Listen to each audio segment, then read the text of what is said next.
السلام علیکم ورحمۃ اللہ وبرکاتہ۔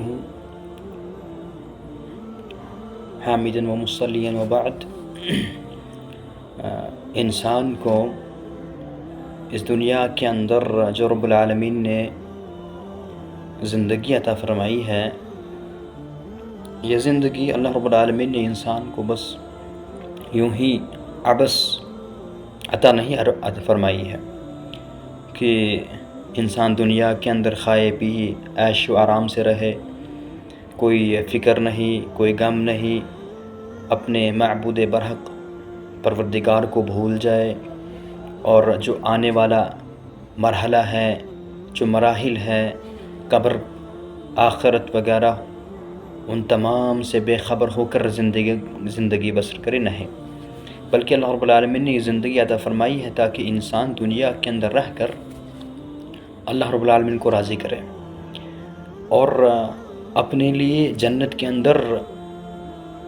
رہنے کے لیے جگہ بنائے۔ کیونکہ انسان دنیا کے اندر رہتا ہے اور یہاں بہت سارے مسائل، مشکلات کا سامنا کرنا پڑتا ہے، انسان کو بے شمار تکالیفات کو برداشت کرنا پڑتا ہے،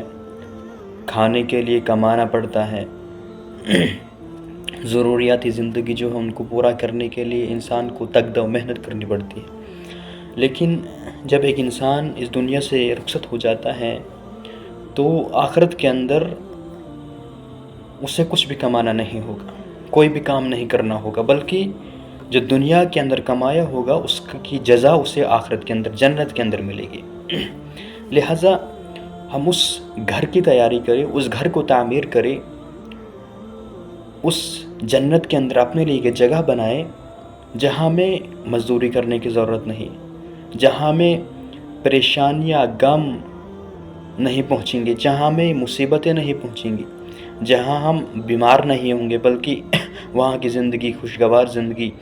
تکالیف سے پاک و صاف زندگی، کوئی خطرہ نہیں، کوئی ڈر نہیں۔ دنیا کے اندر موت کا ڈر،